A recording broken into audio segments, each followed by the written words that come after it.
We are now going to move on to our second and final panel. And I suppose when I worked in radio, I used to always talk about farmers being price takers and not price makers like the rest of us. In other businesses, you set a price and people buy it whether they like it or not. And farmers work hard and they depend so much on the weather and markets and everything else in between to try and make a good living. And there's so much outside of the farm gate and so much outside of the gates of Aurivo and so much outside of the gates of Ireland that impact on what we do here. Irish farmers are among the best in the world when it comes to dairy farming, and that is demonstrably recognised.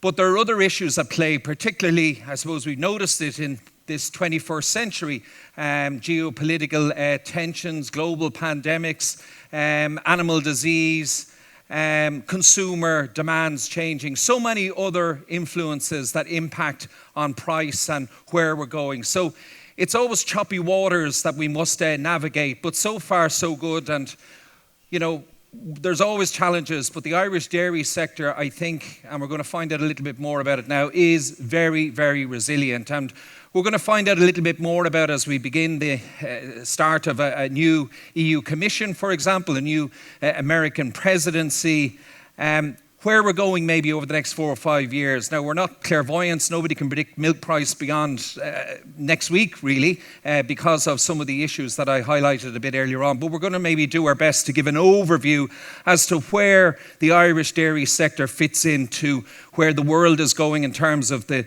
demand globally and the growth in the global population and you know, obviously the other challenges that we talked about. So I'm going to invite now to the stage Donal Tierney, CEO of Aurivo, whom you all know. So Donal, you're very welcome. John Murray is the Director of Meat, Food and Beverages with Bord Bia. Conor Mulvihill is Director with Dairy Industry Ireland, which is part of IBEC. And Shane Henry is Head of Member Services with Ornua. Now, Miriam Gunn, who's a local farmer, was due to be with us, and we read Miriam's thoughts in the Farming Independent every week as well. But unfortunately, due to a local bereavement in her area, she cannot be with us, and she sends her apologies. So, but we have a very august panel here for the next 25 minutes or so, just to take a whistle-stop tour, as I said, through I suppose the global challenges that await us and how we can actually respond to them. So, welcome to our panel. You're welcome, guys. We'll give them all have travelled from Dublin today, including myself, and all heading back, please God, safely through the fog a little bit later on. Conor, can I begin with yourself just to tell us a little bit more about dairy industry Ireland and what you do and Aurivo's relationship with Dairy Industry Ireland?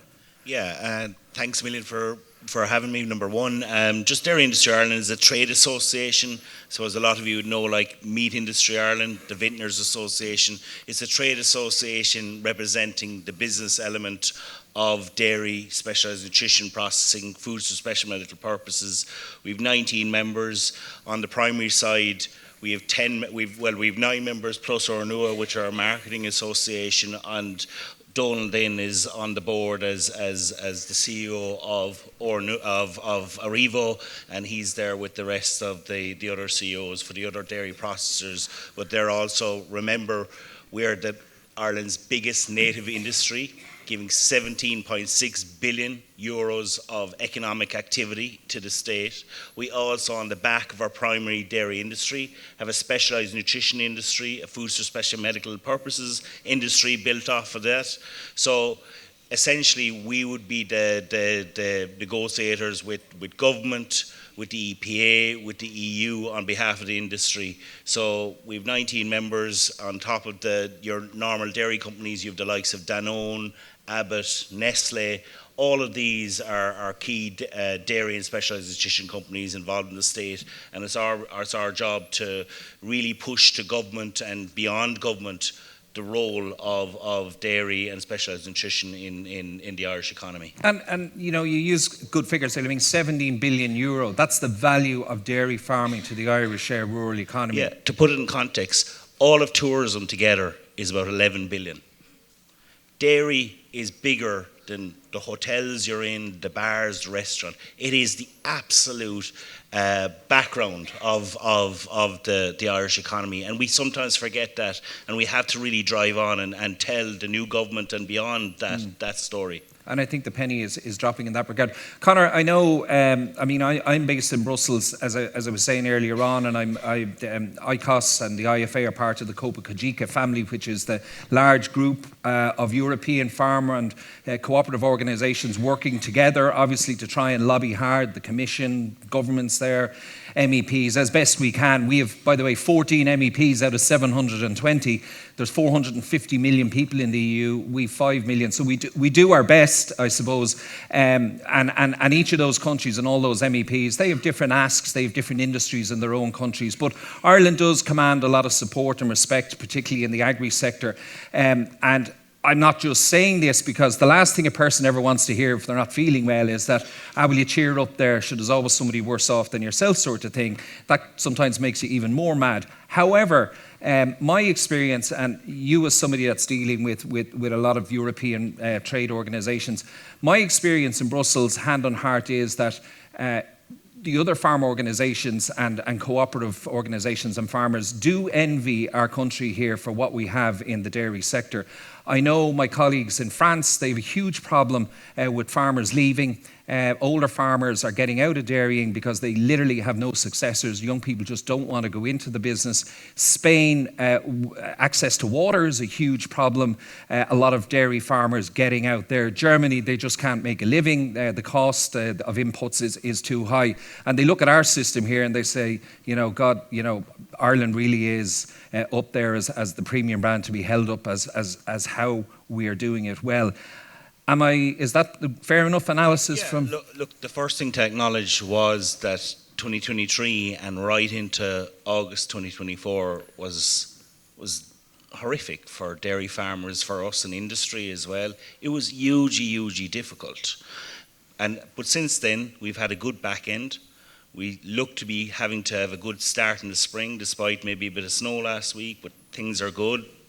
In terms of even slurry storage, the slurry season's kicked off again, and things are good. We seem to be going well with the key issue, which is the nitrates derogation. I know we do an awful lot of work with yourselves in ICOS, Damien, the farm organisations, IFA, ICMSA, Meat Industry Ireland, MOCRA, in terms of that clear and present danger that was there last year. Like if I was sitting here the 1st of January 2024 and I saw the nitrates vista that was there coming, I thought it was much more clear and present danger than Brexit was, for example. I know it's maybe more of a hot button issue in the southeast, but it's still a big issue for us here. But and we might come back to that later on, because the derogation on its own is interesting, and I might get your take on where we're actually going with it. But just in terms of Irish dairy farming, we do an awful lot with the European Dairy Association, and if we're dealing with, let's say, your French equivalents, your German equivalents, as you said, your Spanish equivalents, they're in a much worse position. They do not have the governments that are supporting dairy. They do not have the popular opinion of the vast majority of ordinary people who recognise Irish dairy as best in class. The succession issue, that is a key issue that was discussed in the previous panel. Yes, we have issues, but Ireland is very, very well positioned if we can get our act together and get some of the ideas and suggestions that were in the previous panel going. So I think we're in a really good place in terms of the grass-based system. Just to touch on that as well, that is quite unique and underpinned by the nitrates derogation. I don't want to get ahead of myself again there, Damien. So the fundamentals of us growing grass and producing grass-based milk at low inputs and high outputs is really good for us, and our competitors in Europe and beyond that don't have that. And look, that's not to say that obviously farmers in this room and dairy farmers in Ireland don't have it tough and very volatile. You have good years, you have bad years, and we do know all that, but just it's to put it in perspective, that outside of this island there are huge challenges, and that may augur well for us in the future if demand grows. And that brings me on to you, John. Last week, Bord Bia announced this record value of exports, €17 billion, headed by dairy as I suppose again leading the way in terms of over 4 billion, almost 5 billion euros worth of dairy produce leaving this island, going to 140 odd countries around the world. So can you just, for the audience here, put it into perspective, that figure last week, 17 billion euros worth of food and drink, with almost 5 billion of that dairy. So actually 6.3 billion. It's easily and by far the biggest export sector that we have is dairy. And similar to what Conor said, if I was here this time last year, I wouldn't have been suggesting we'd get anywhere near the number we got to by the end of the year. But really, it was an amazing year of two halves, really underpinned by butter, and Shane will talk a little bit to the US on butter, but it really took off at the back end of the year in the second half, and it really underpinned. We saw the value of butter increase by 30% year on year in terms of exports to 1.7 billion. So really, really strong. But you know, the great thing about Irish dairy is that we're not dependent on any one particular category. We have a diverse portfolio of products. So, you know, cheese equally really important, particularly within the European market in 2024, and it was really steady for us. We saw, you know, some areas take a little bit of a challenge, and that's on the knock-on effect of butter being so strong. But the likes of specialist nutrition products started to stabilise, where we had seen some challenge on them as well. So overall, you know, all our categories performed reasonably well, but I suppose the stellar performance in terms of markets was Europe. Europe went up by 6% in terms of our dairy exports last year. And really, again, that's a testament to the changing year. You know, consumers, they don't have any much more money than they had at the start of the year. They're still living with inflation, but confidence has started to come back into the market, and consumers are a little bit more confident. And I would dare to say consumers are now starting to live and get over this higher price movement of piece on food, and they're starting to value food a bit more and realise that they need to and want to pay for it, and we see them buying into quality. So strong across Europe really underpinned that. But diversity is the name of dairy. You know, Southeast Asia similarly really important. I know it's important for Aurivo and for the members here. And again, we saw, you know, China is more challenging, but then we see a bounce in some of those Southeast Asian markets. We see a little bit more opportunity in ingredients in those places. And I know it's more complex than the silly way I'm going to ask you this, but I mean, what you have offices all over the world. You have staff that are going out there marketing on behalf of farmers here, looking for new markets, talking up what we do, and then consolidating and holding the markets that we've already won. But what are I know you do a lot of research with consumers. What are they saying? Why is it that, you know, Irish dairy produce in particular is sought after in Southeast Asia and USA, and as you said, growing in Europe? Yeah, so it is different in each region. Like, to be fair, like, and Shane will talk about the success of the Kerrygold brand and in North America in particular and in Europe. But in different regions, you know, we're at different stages. In Southeast Asia, we're very much at that awareness stage of the fact that we are a big dairy nation exporter and that we have high capability and quality, and they're really buying into the quality of our ingredients and how well we technically make them. Whereas in North America, they're very much leaning in now to grass-fed and underpinned by grass-fed. So I think it's actually the combination of how we put our dairy together in terms of that grass base, that real high quality and food safety standards that we have, and the innovation that we put into the tech that appeals to different parts and different markets. Okay, you bring me nicely on to the end down there. So Shane, the Kerrygold brand, everybody in the room here knows it. Not only that, most people around the world are very aware of Kerrygold, particularly in the US. Can you, I suppose, explain to us how successful Kerrygold? Can you put it into numbers? You know, how successful it is in the USA, for example. It's successful, I know, in Germany and in other countries as well. But just using the USA as an example, give us the picture there. Put it in perspective as to how successful Kerrygold butter is as a brand, as a food brand. Yeah, thanks, Damien. And it's great to be here this evening. Yeah, it has been a big success, a huge success, Kerrygold, especially in the US, but also around the world. It certainly hasn't been an overnight success. You know, the very first delivery of branded butter to the US was one pallet of butter back in 1999. So it was a small start. And here we are in 2025, and you know, Kerrygold butter is the number 2 brand across the US. It's the number 1 imported brand, and we've seen the investment in Kerrygold Park last year, over the last 18 months, which is going to allow us to produce up to 80,000 tonnes of retail butter per annum, around 1 million retail packs a day, and the US is a key component of that. It doesn't just make for the US, but the US is obviously hugely successful. And the US consumer, as John said, they love it. They love the provenance of it, they love the flavour, they love the texture, and they love the grass-fed element to the story as well. Probably just a couple of things as well. Obviously, we're the #1 butter brand in Germany as well, widely recognised throughout Germany, really popular across all households there, and that market continues to be really important and strategically important for us in terms of adding value. Another one to add, I suppose, in the context of Kerrygold and branding, and especially in the context of returning value to members and farmers, and really good collaborative work with Aurivo, some of our powder brands, Kerrygold, and people may not have heard of these ones so much, but Kerrygold Avantage and Bio Milk, they're both powders sold in Nigeria and West Africa. Hugely popular. Once again, the consumers love the freshness, the taste, and the convenience.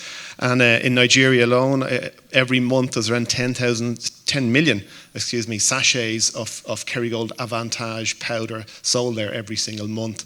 So a really strong success story, and a really good example of, let's call it, value add collaboration between lots of people doing lots of hard work. We also have a non-branded business, a really robust, strong ingredient business around the world, in the US and Europe and elsewhere, and that's also a very important route to market for Irish dairy and route to value. But I suppose maybe the most important thing, and the guys have touched on it, all of this success is due to lots of hard work, lots of expertise, but the foundation is the product. The foundation is the milk. The foundation is the grass-fed piece. That provides the product that consumers around the world love in terms of, as I say, flavour, functionality, colour, and everything else. So everything is built on that really good practice and really good position that we're in Ireland to provide. Okay, so I mean, there are farmers in this room put in a huge amount of work in terms of getting their grass growth right, getting their calving season right, doing everything right to get the constituents right, and maybe look at none of us get paid enough in any walk of life, and maybe farmers say it should be getting more, but that notwithstanding, what you're telling me is that while a farmer here might feel a bit downtrodden and kind of wondering what it's all about, what they're actually doing in doing all of that work and listening to the advice from the co-op and others to get all of the constituents right and everything, people are voting with their feet and they are responding. That is being rewarded through the sales of Kerrygold butter. If we weren't doing that, where would we be? Yeah, that's the message. We need to keep doing this. We need to double down on all these good things that we're doing, because the consumers are absolutely, as you say, voting for it. They're choosing Kerrygold. They're choosing Irish dairy over the alternatives. Yeah, okay. Donal, just bringing you in on that and going back to what Conor talked about earlier on about the peaks and troughs when it comes to price and how volatile, I suppose, the dairy sector is. And it's come through a very, very volatile, pivotal 10, 15 years, you could actually say, with the abolition of quotas. But if you look back in the last 12 months, and if you're looking maybe into the next 12 months, where is the Irish dairy sector, in particular in the west of Ireland here? How do you, I suppose, stand back and analyse where we are, the rude health of it? Yeah, I think 24 will be seen to have been a good year, both for the co-op and for dairy farmers. I think the average price that we will have paid in 24 will be in excess of 50 cents a litre when you adjust for constituents. And that's an average price. So if you took the average price from January to December, I mean, our base price is 50 cents a litre at the end of December, but it wasn't 50 cents all year, as you know. So the price gradually improved, particularly since September. And as Shane said, it was on the back of butter. So butter reached a peak, I think, of €8,000 a tonne in the back end of the year. It's since fallen back a little bit. It's back around 7.2 at the moment. So the butter price improved significantly during the year, and we were able to pass that out to farmers during the year. So I think the average price for 24 will be seen as a good year for milk price. Probably not as good as 22, but not too far from it. Looking out 25, I mean, as you said at the outset, it's hard to predict milk price, for next month, never mind the full 12 months. What drives that?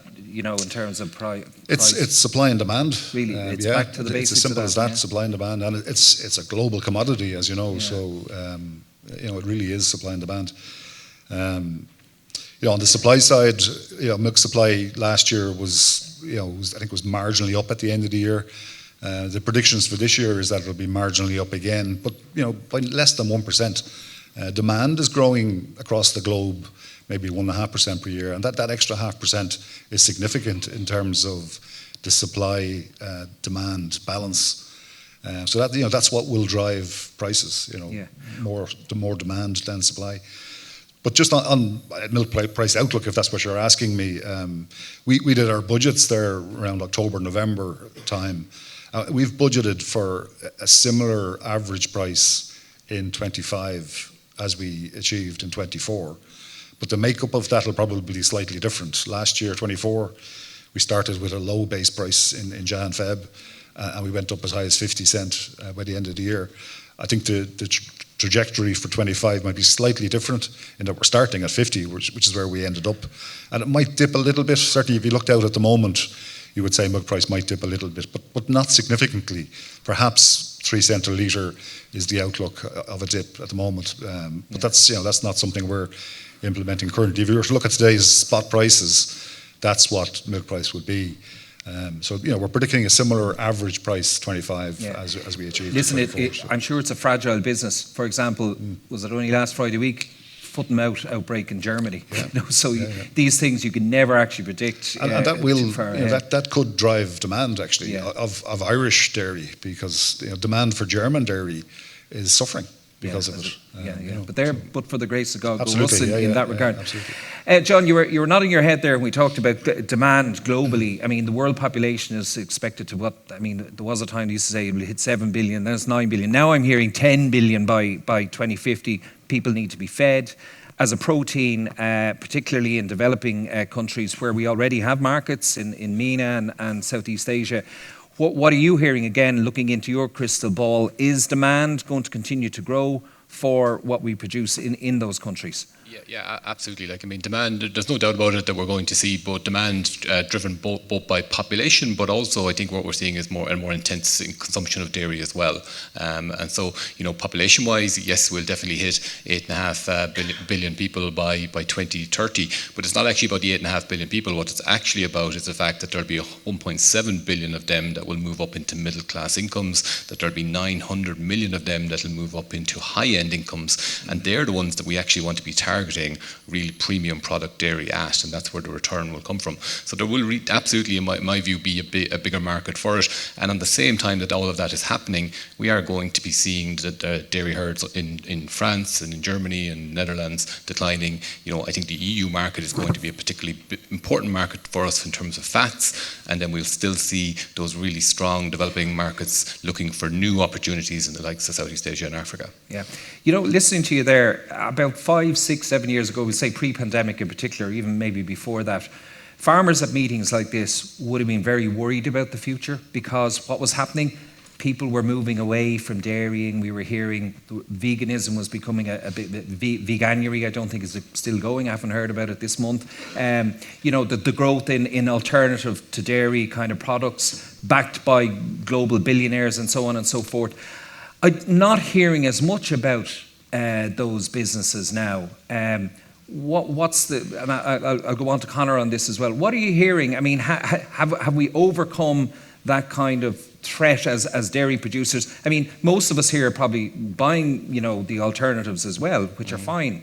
We're becoming more flexitarian. We're not eating meat every day. We're not probably consuming dairy every day the way we did in the past, and people are becoming more adventurous, and that's all fine. But there was this kind of, scenario created where it was going to replace dairy, that people were just not going to consume dairy anymore, and that they were going for all these alternatives. Can you give us a picture as to where that business is now, if we call it alternative meat and dairy? Yeah, absolutely. So look, we're definitely seeing a serious plateauing in it, not even some. We're actually seeing proper serious plateauing in it. We're seeing some large businesses under a lot of pressure, lots of consolidation on it.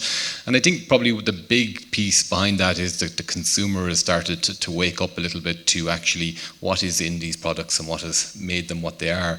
A huge amount of interest at the moment in terms of the back of pack back and actually what it takes to put together an alternative dairy product. And multitudes of ingredients, upwards on 17 or 18 different ingredients, whereas you compare that to milk, where it's a single ingredient, the consumer is acutely aware of that and becoming more aware of that. So protein is on the rise. Animal-based proteins are specifically on the rise. There is a huge interest from younger people in energy, and fatigue is going to be the next big thing that people are going to be talking about, is how do they manage their energy. And 17 and 18 and 19-year-olds are way ahead of all of us on this. This is what it is. And they're thinking about natural protein to manage fatigue. So I would be very, very positive that the next number of years from a dairy and from a meat protein point of view are going to revert back to traditional sources. There's always going to be a role for alternatives. There's a cohort that will buy into that, and there'll be a cohort that will look to have some mix within that as well. And we should look to see where the opportunity is as well to work with that. So let's not ignore that. But I do think it's going to be a more upward trend. Yeah, we're becoming more flexitarian, all of us, and there is room for everything. But one's not going to we're not just stopping one thing and doing another. As I said, what we kind of thought was that was the way the marketing was going. Balance. Balance is what it's all about.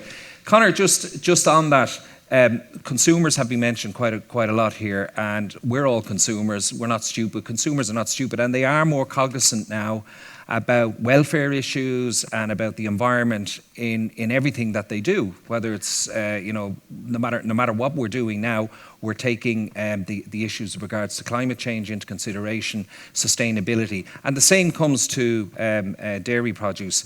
There are huge demands on the sector. And we must play our part, and farmers are the first, I suppose, on the front line when it comes to severe weather events, as we know. Are we meeting those challenges well? We have been criticised, and the abolition of milk quotas created an awful lot of problems when it comes to challenges to the environment and animal welfare and all that. Where are we with all of that now? Because consumers will, as we say, vote with their feet, and they are demanding high standards. Yeah, look, I think we've all been in this room know what has happened the last 5 to 7 years, particularly, like dairy farming in particular, and farming in general, was very much in the spotlight, was seen as the demon with a lot of the D4 class. I don't want to put everyone the same, but things have changed in the last year. What's happening, we have a new programme for government, we have a new pro-farmer, particularly pro-dairy industry and dairy farmer government probably going to come in. We have turned the page in a lot of things. Our water quality is stabilised for the last 2 years. What I've been told is we're going to get some good results in water quality for next year. Our emissions are starting to go down. So now, as you're seeing, as agriculture has stepped up to the plate, you're seeing the focus now turning on to the airports, onto cars, onto transport. We're no longer the laggard. We're seen as actually pulling our weight. And if you talk to the politicians, and we've seen this in the elections, the farmers are seen as the one sector of society who actually got up off their ass and did something about the challenge of climate change. And I think every co-op in the country has a programme in place, including Aurivo, to bring farmers along with them and support them in improving water quality. I think farmers here are well aware of that. And just on the water then, Conor, you're saying that we hopefully will get good results. Just talk to me now about the derogation. So where are we with the derogation? Yeah. What decisions have to be made, and how do you think it's going to play out over the next few years? And again, in Brussels, it's non-story. We're the only ones really in Europe that are worried about this. Other countries don't have to worry about it so much in agriculture terms. But from our perspective, where are we with it? What has to happen in the next few months? Yeah, so I suppose you could say, like, we've been implementing a strategy with the other farm organisations, with ICOS, just that everyone's pulled together, because it's absolutely critical underpinning for grass-fed dairy systems, and even trying to explain to politicians and NGOs, well, what you want, you get rid of the derogation. What you're looking at is moving us to Northern Irish or Danish or Netherlands systems where you're having indoor cattle. Is that what you want? No, of course not. So there's been a full court press for the last year and into this year, and look, it's manifest. There's a programme for government that has said the Taoiseach himself of the day is going to sit in the chair committee that will hopefully deliver the derogation. The key issue now is it's a Brussels decision. So it's actually not going to be Michael McGrath, the current commissioner, who's a justice commissioner. It's not going to be even the agri commissioner who we're meeting this week, Damien, who'll be here. You'll be meeting the IFA on Thursday. It's actually a Swedish lady, Jessica Roswell, who is a commissioner for water. So we are going to be able to give some very good results. A lot of you will have seen, and I saw a lot of people doing training even before I came in terms of what the Irish farmers are doing on water quality, and it's amazing. And like a lot of you have seen this Farming for Water programme that has got 60 million euros worth of funding, which is being rolled out nationally at the moment. So Irish farmers are light years ahead of our European and global equivalents in terms of what we're doing on water. And we all want to improve water quality in particular. We all want to decrease emissions, but it has to make financial sense, and we're doing it. And now we're going to the phase where we're going to be bringing our case to Europe, and succession was a huge theme of the earlier panel, Damien, and one of the key issues that we're seeing is why succession has been difficult for the last year and a half, not just prices. We didn't know what our farm businesses were going to be like, because we didn't know were we going to be able to operate under derogation or not. And if we can get our renewal for another 2 years, and also aim for the further 4 years, we can put this to bed till 2031. And as you say, the Environmental Protection Agency, they're the referee in the middle. They're neither for nor again, and we're working with them as a sector. But it's their report that DG Envy, which is basically the Department of the Environment in Europe, it's not the agriculture, it's the Department of the Environment, DG Envy, and the Environmental Commissioner's Office that will sit down and look at the plain figures. They're not interested in steel. They're not interested in, the social, economic. It's just basically figures. Is water quality in Ireland improving or stabilising? And if it is, no problem. We'll give you. Is it as simple as that? That's the key issue. But like we've been working, a lot of people in this room have been involved in the ASAP. Now it's Farming for Water in terms of funding for that, and that is now delivering for us. And we just need to keep that push over 2025. Keep our water quality going in the right direction. And it's not just Brussels or the Environment Commissioner. It's the other 27 around the table that we need to convince that they, because they're all could benefit from derogations. They're all signed into the nitrates or the water. The nitrates directive from 1990. Yeah, I was actually at a meeting last week in Brussels, and the new commissioner, who's from the European People's Party, which would be seen as more farmer friendly, maybe. The last commissioner for the environment was from the Greens, from Lithuania. So Jessica Roswell, Swedish. She's a lawyer, I think, and she was speaking at a conference of German industrialists in Brussels last week, and it was about water resilience. Her big challenge, she says, she's the Commissioner for the Environment and Water, and she talked about the huge crisis that faces Europe now, and that is water quantity, not necessarily quality, but quantity. And she spoke for 15 minutes about how we need to be more water resilient and how we need to change our attitude as citizens and humans and consumers to how we use water, because it's critical. And she talked about industry in general. But not once in that 15 or 20-minute speech did she mention agriculture as being a causation or anything like that. She was talking about us as citizens. And as somebody said, we all know how many miles our car will do to the gallon, but we don't know how much water we're using or the value of it. So that is going to be the huge issue, whatever about quality, quantity, and how we recycle water. The one thing she did say, she said farmers are perfectly placed to recycle water, and they know how to do it, and that could be something to look at going forward. So you're going to hear an awful lot more about that. Anyway, so look, we'll keep an eye on all of that. Just back to you, Shane, again. We can sit back all day admiring Kerrygold and how well it's doing, but you got to run to stand still, as we were saying earlier. You got to predict the future as best you can, and keep Kerrygold at number 2. But you're thinking outside the box a little bit, I presume. On behalf of your suppliers, who are all in this room here, we can't put all our chips on Kerrygold being successful forever. No, we certainly can't rest on our laurels, no doubt about that. Yeah, from a strategy point of view, as I mentioned earlier, we've got 2 strands to our business, our branded piece and our worldwide global value-added ingredients piece, and both really important to deliver the strategy going forward and deliver value, more importantly, going forward. I think, with milk volumes in the future, maybe the growth is going to be more steady than it has in the past. We still expect growth, but it may be steadier. It's even more important that we add value for each litre of milk that we get, and add value back to our members on that one. So from a strategic point of view, that's key. That's the reason that we in Ornua exist, and that's our stated mission is to add value and create value for Irish farming families. In terms of some specifics around the strategy, innovation is absolutely key. Whether it's innovation around on the butter side, new flavours, new ranges, innovation around packaging, innovation within our supply chain, absolutely fundamental to move forward.